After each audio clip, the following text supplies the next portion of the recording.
Welcome to the Economy and Politics Show, where we discuss key political economic developments as it affects the household. This is a special edition, and today we'll be discussing 2022 global economic trends implications for Nigeria. And my guest is Dr. Teriba, CEO, Economic Associates. Nice to have you on the program.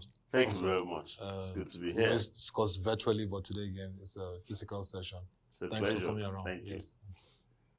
I say it's a special edition, and today, to engage Dr. Teriba with me is Mr. Teslim Shitta-Bey, the Managing Editor and Chief Economist of Proshare. Nice to have you. Thank you for having me, Otto. Thank you for having me. Thank you very much. But before we begin quickly, let's give you a recap of some key news stories from last week. The World Bank said the impact of high inflation and fiscal pressures would push 1 million Nigerians into the poverty bracket at the end of 2022. If you're joining us, it's the Economy and Politics Show, and we are discussing 2022 global economic trends, implications for Nigeria. My guest is Dr. Teriba, CEO, Economic Associates. And of course, if you're conversant with developments in the country, the Economic Associates do organize quarterly Nigeria Economic Outlook Conference to look at developments from global, national, subnational, down to even corporate. So it's barely over 2 hours from today. The conference is coming up on the 23rd of June 2022, and it's going to be interesting. You'll see much details later. So globally, just like I read in the recap, rising inflation and the fears of a possible recession again are among the evolving headwinds in the global economy. In a few seconds, how are economists navigating through these challenges, Doctor? Well, the headwinds, you say possible recession and inflation. The recession reflects, the industrialization headwinds that is becoming, margins on production or trading have been narrowing.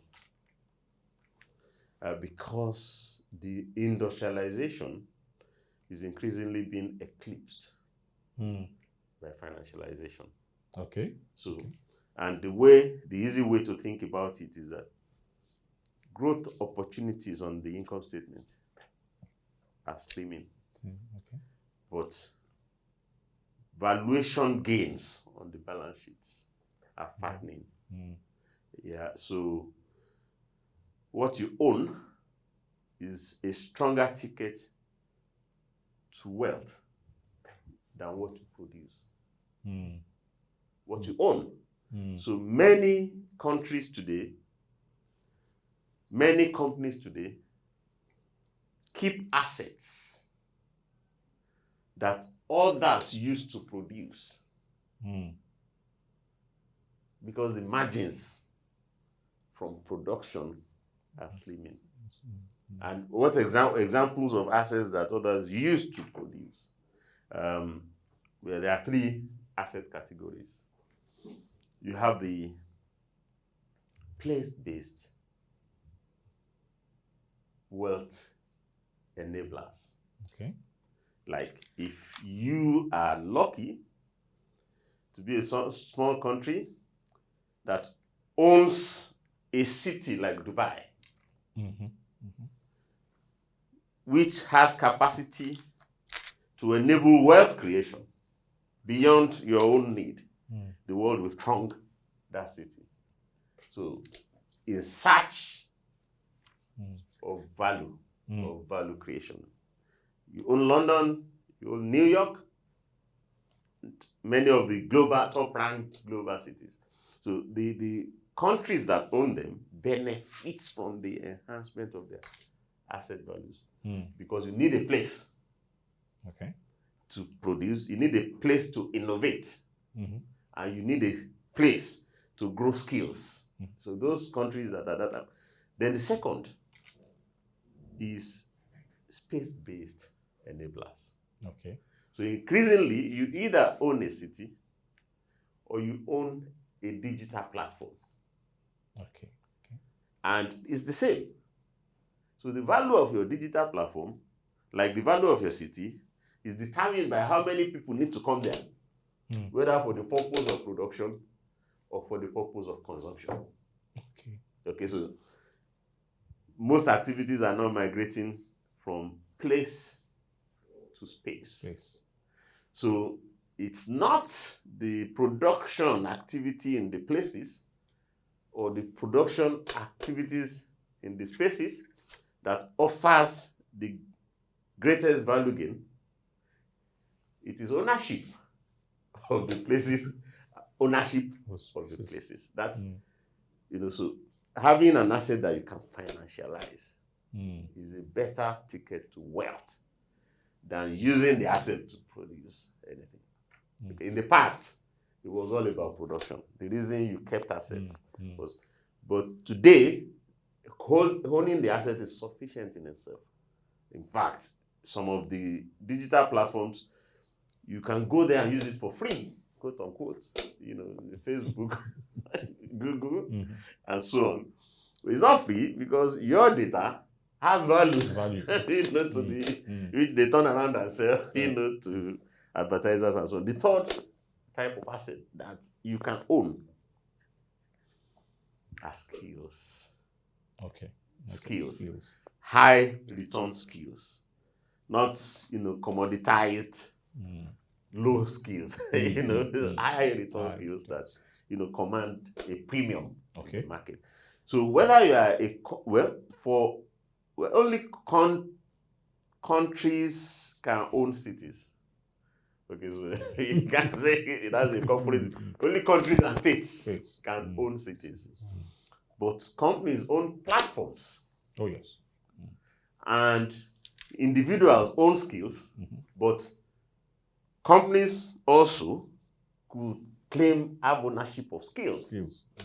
States have ownership of skills, and countries have ownership of skills. Particularly, in this age that is driven more by innovations. Your innovations are assets. They are intangible assets. Okay. But, innovations are codifiable knowledge. So they travel. You can sell patents, you can. But there are some knowledge that are not codifiable. So innovations can be exploited in the absence of the innovator. But knowledge that cannot be exploited, that is not codifiable, can be exploited in the absence of the innovator. So the sort of high skills we are talking about are the innovators. Their ideas can't travel, so they have to travel. So that's the global ecosystem is now driven by three things: by liquidity, by converting your assets. You had used money to build up assets. So the first driver is you now convert assets back to liquidity. Then to innovations. That's the second mega trend. And finally, migration. That there is a global competition for skills. And it doesn't really matter which country you come from.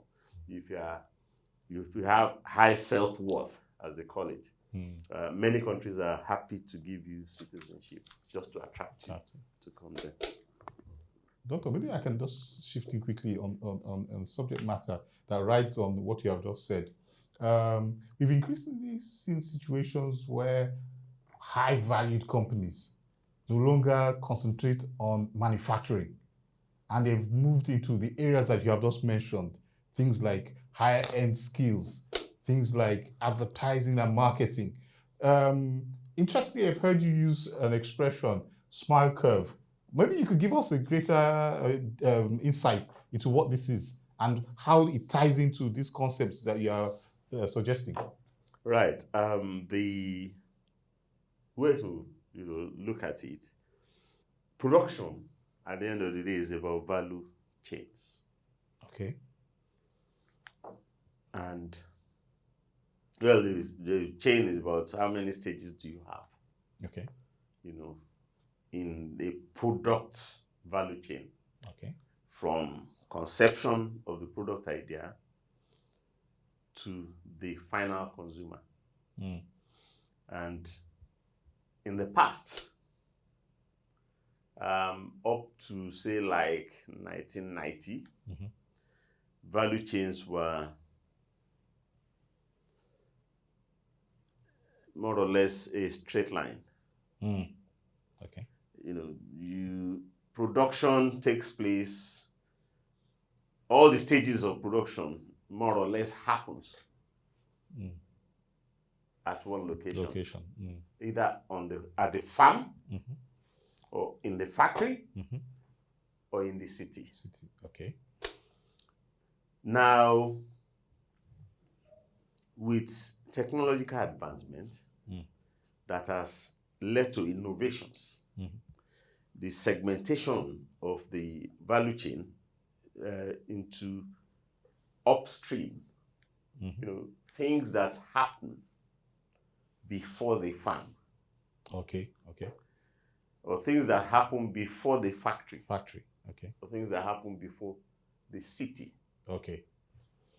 So the mainstream, therefore, becomes the farm, the factory or the city. Which is the traditional way in which we measure output. So there was time in the past that there was no segmentation. Mainstream, upstream, downstream happened at the same place. But with innovation, particularly, the fact that inventions have increased and number of investors have increased, and activities have become digitalized. The value chains don't reside in one location anymore. Okay. It could be 10,000 kilometers apart. And it still doesn't stop anything, given digitization. So the product conception could happen far away from the assembly point. So upstream activities, therefore, can happen remotely from midstream activity. And when you complete the midstream stage, downstream activities too can be, far-flung around the globe. So the point is that the upstream activities are driven more by innovations, so the returns are higher. Okay. And downstream activities are driven more by innovation, so the returns are higher. Mainstream activities have been commoditized. They are mechanizable. You can replace humans with robots, and you'll only use human factory hands if robots are more competitive than you using robots. So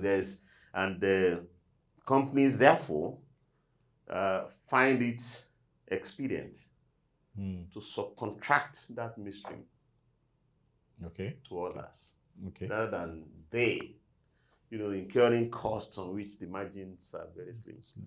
So countries who are happy to be the global factory, so the owners of the product consciously appoints contractors to go and build plants and assemble their products. But they are going to keep their patents at home, close to their chest. They are going to keep their marketing at home, close to their chest. So basically, that's what defines the smile curve. Where upstream, the value that you can capture are huge. Mainstream, the value you can capture are very close to zero. And downstream, the value you can capture are huge. So a company like Apple keeps all the upstream activities to itself. Then they create a captive market. They have a tight hold on the market, but they outsource assembly. And it's not just Apple. Most multinationals, that's pretty much their strategy. So when developing countries ask multinationals to come, they simply, come and subcontract assembly to local Mm. firms, Mm. but they hold on to the product concepts, the patents, the designs, and they hold on to the marketing. Name it, look at any company in breweries or in beverages or in food. That's what they do. So there are certain things that the global the parent company will be present to manage and protect. And there are certain things that they will leave. You can, be our assembler. So it's up to you to choose which stage of the value chain you want to be present in. So the assembly or the mainstream is easier to enter. Okay. It is overpopulated. It has been commoditized. But the upstream requires heavy and prolonged investment in innovation, in skill building for you to operate upstream. And the same with downstream to create, the customer base, or for example, Apple. Increasingly, a bigger percentage, the percentage of people buying new Apple devices have been downward. And the percentage of their customers who are merely upgrading from the old devices are upwards. So Apple is not looking, it's looking for new customers, but the core of its customer base are old customers. Whose loyalty it has managed to win. So when a new Apple device is coming out, you have queues, months ahead. Basically, that's the control, they've had on the market.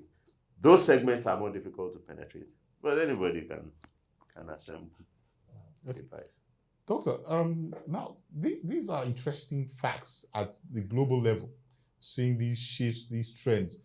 Let's narrow it down to national issues and perhaps even subnational issues. Now, given these shifts, these trends, inflation, unemployment, how do you see the economic team in Nigeria? And in not Nigeria as only a federation at the federal level, but also as a federation, the subnationals.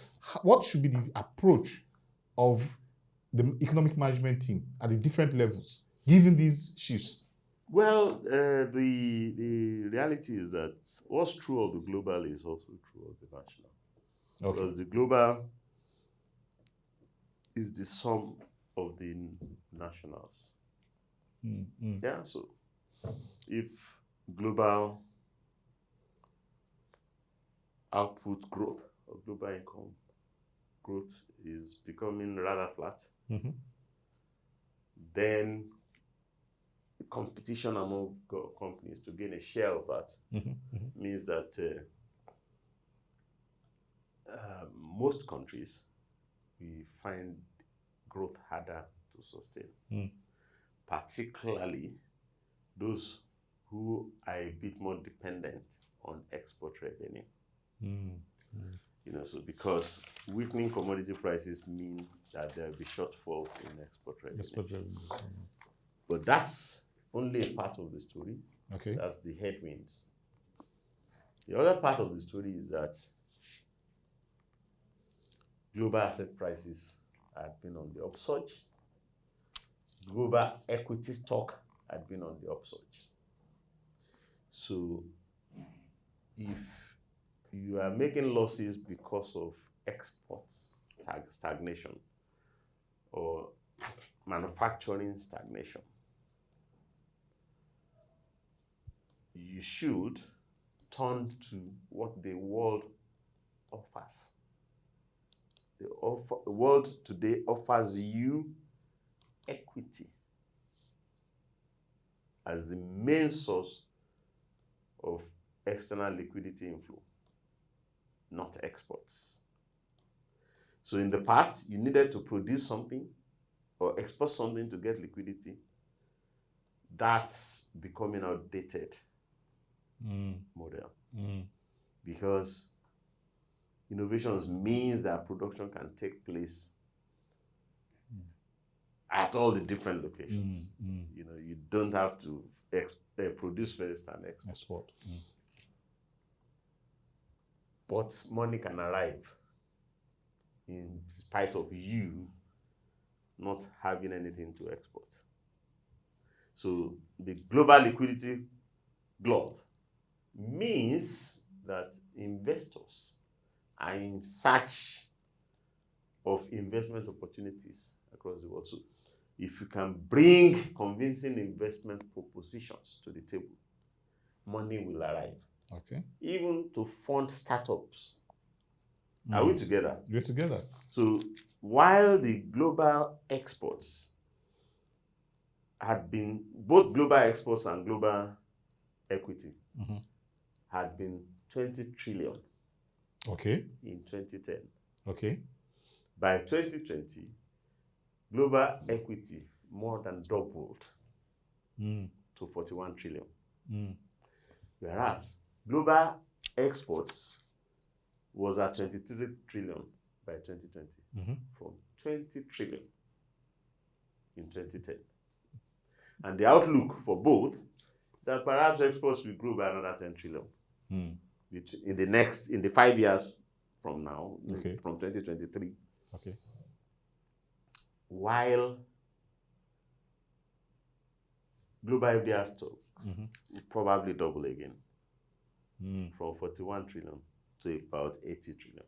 Okay. Are we together? We're together. Perfect. So while export growth offers very little hope of gains, the payoffs to export-driven strategy or to income-driven strategy is not as promising. But the payoffs to investment-driven strategy or asset-driven strategy or equity-driven strategy is huge. Maybe 3 times as large as the payoffs that you are likely to get from income-centric approaches. So that's the message, to the national level: turn to your assets. And many countries are doing it correctly. China, India, Brazil, Saudi Arabia, and now Egypt. India and Brazil have created a portal in which they put the universe of their investable assets. India has about 15,000 assets, and Brazil also had kept more than maybe 10,000 assets. And so they put all the promoters on the portal and put all the investors, like 12,000 investors, on the portal. So they streamline the deal originator protocols and the deal consummation protocols. And India is looking for about $2 trillion from its pool of 15,000 assets. And they report, the deal counts. They tell you over the past week, over the past month, over the past quarter, new deals have been uploaded. So many number of deals have been consummated, amounting to so much dollars. So what you lose from export growth, you can gain from investment inflows. So the model of the Nigerian government has been to focus on exports, and then to borrow against expected export revenue. That model is failing because export revenues are on the downward and debt costs are on the upward. So all you need to do, and you should have done this since 2014, 2015, is focus on assets. Stop borrowing against expected exports or expected incomes. Start borrowing against your assets. In other words, only issue securitized debt. And preferably issue equity. So this thing of Eurobonds are IOUs. They are promissory notes. Given our bleak income prospect, we shouldn't be issuing Eurobonds. You should announce equity issuance or announce sukuk issuance on assets that have potential of generating future cash flow. So, like when you put out the call for investors to come and, partner with you to exploit LNG, they came.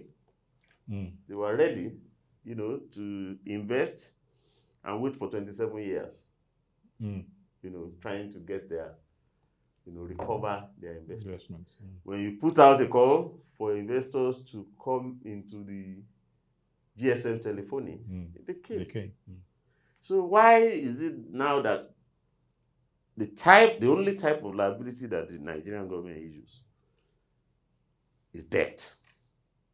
And they are promising us our debt portfolio is 100% IOU promissory note. We never leverage our equities. We never issue equity. And we never leverage our assets. We never issue equity. So if you look at the bond market, over 90% of the issues, if not 99% of the issues, are government debt. Yes. If you look at the stock market, 99%, if not 100%, of the equity are private company equity. No federal government equity, no state government equity. And if you look abroad, the only kind of money that Nigerian government raises is debt. It's debt, yes. Where you can issue equity. So I'm saying that India, Brazil, China issue equity. China is getting 160 billion per year. Brazil getting 70 billion per year. India getting 60 billion per year. And they've gone to create portals. Saudi has newly created such a portal to try and connect their assets to global liquidity. That's the path to prosperity, not holding on to parts of the past, like exports, talking about GDP and the rest of that. Doctor, quickly, with subnationals, can they also key into this national approach? Well, we're talking about the state governments now. Yes, the federal government has been adopting the approaches you have said, but do state governments also have that leeway to be able to leverage assets? Even companies and individuals, that's what you do. Whether you are an individual, a company, or a state, a country. So it's a time when you have to ask yourself, what do I own? Okay. The world is likely to ask you, what do you owe? But you need to ask yourself, what do you own? That's the first point. So the country owns vast real estate scattered all over at the national level. We own real estate. We own companies. Saudi managed to list Aramco on the stock exchange in Riyadh 3 years ago. That company is now valued at 2.4 trillion. Is the largest equity by any company in the world. And to think that as recently as 3 years ago, Saudi didn't even know the value of that company. Are we together? We're together. So its balance sheet was the weaker because it did not establish the value of Aramco. And by establishing the value of Aramco, its balance sheet is always stronger. So it's not just what do you own, what is the value of what you own? What's the market value of what you own? So we own companies like Saudi does. But no, there is no company owned by the Nigerian government whose market value is known. Whether NNPC or its subsidiaries or trans. Now, so the first place to start is to list the companies that you own and establish their valuation. And the way to establish their valuation is to generate third-party claims. You have to list them in the market. Saudi has listed Aramco. They've listed only less than 2% of value. They did an IPO of less than 2%. Saudi still owns Aramco 98%. So they didn't privatize it.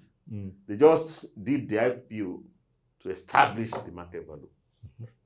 But they are securitizing it.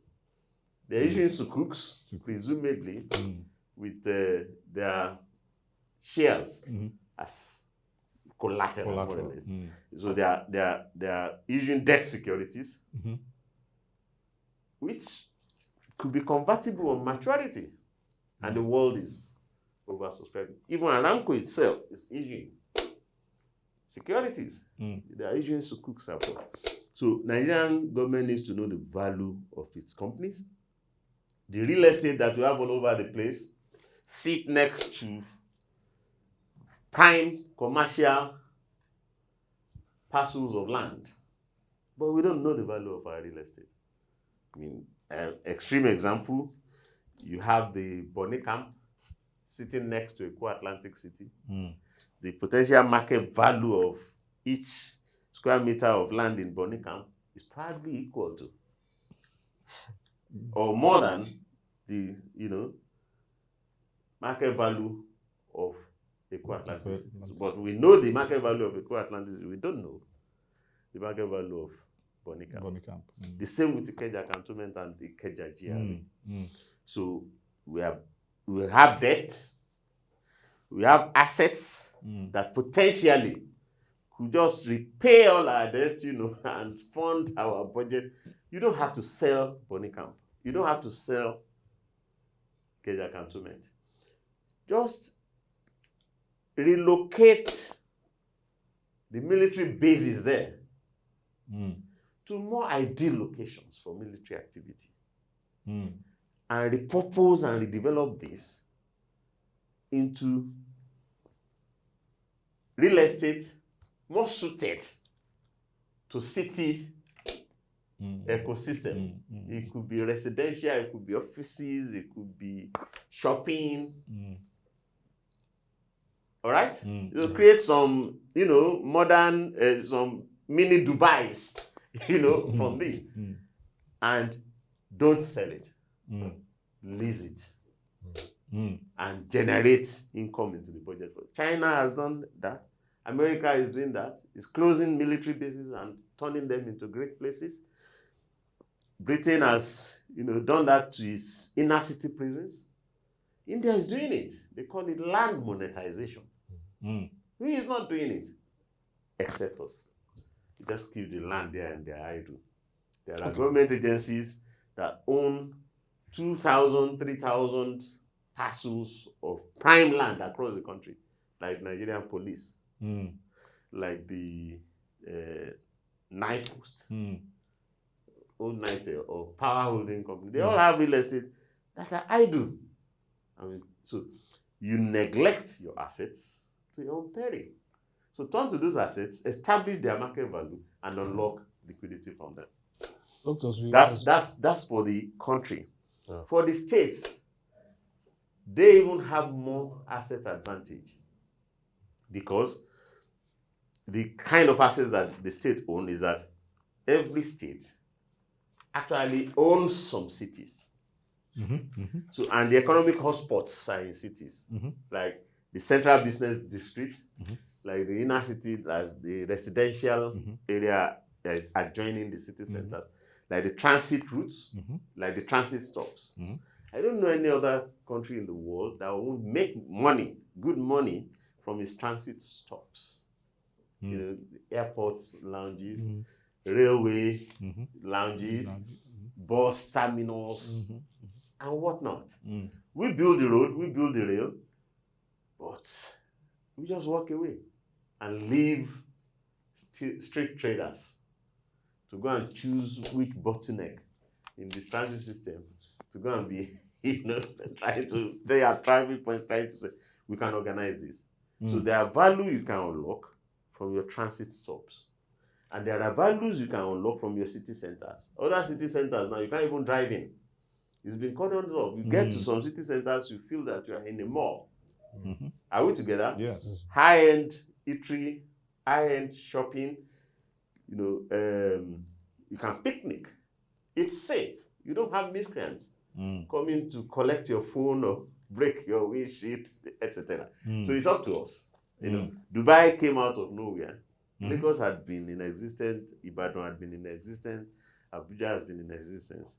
So we can move in on those cities and rekindle their asset values.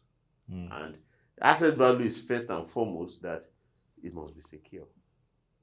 It must not be somewhere where you can't cycle or jog without somebody coming to stab you. It must be secure. It must be clean. Okay, and it must be a wealth-enabling hotspot, not a wealth-destroying hotspot. So states can turn to the places that they have and monetize them, and they will be surprised how much liquidity they can unlock in the process. Thank you very much, Dr. Teriba. And it was really nice having you, Mr. Teslim Shitta-Bey, Managing Editor and Chief Economist of Proshare, to really provide insights engaging Dr. Teriba. And it's very clear, we are building up to an election period, so we need to even begin to set the economic agenda. And these are very topical issues that we believe will engage further, because whoever wants to be next president of Nigeria, whoever wants to be governors of states, it's time to unlock value from our assets. It's time for Nigeria to be globally competitive. And these are the kind of conversations that will continue to shape the days ahead. Just to inform our viewers that, of course, the one-day Economic Associates Nigeria Economic Outlook Conference comes up on the 23rd of this month. That's Thursday. Time is 9 a.m. And if you look at the screen, you get all the details of the conference displayed on the screen, and the criteria for you to participate. A lot to learn from, of course, from the stable of Economic Associates. And that will be all for this edition of the Economy and Politics Show. Conversation today was around 2022 global economic shifts and implications for Nigeria. My guest was Dr. Teriba, CEO Economic Associates, who shared elaborately on how we can navigate this period. And of course, I had the privilege of co-anchoring with Mr. Teslim Shitta-Bey, Managing Editor and Chief Economist of Proshare. Now, if you have any questions, suggestions, or any further inquiries around our conversation today, please send them to Ottoabasi Abasiekong at Proshare.co. We'll be glad to respond to you. Visit our website, www.proshare.co. We have the latest economic stories, articles, and reports that will keep you informed and abreast of what's happening across the country. Also, follow our social media platforms displayed on the screen.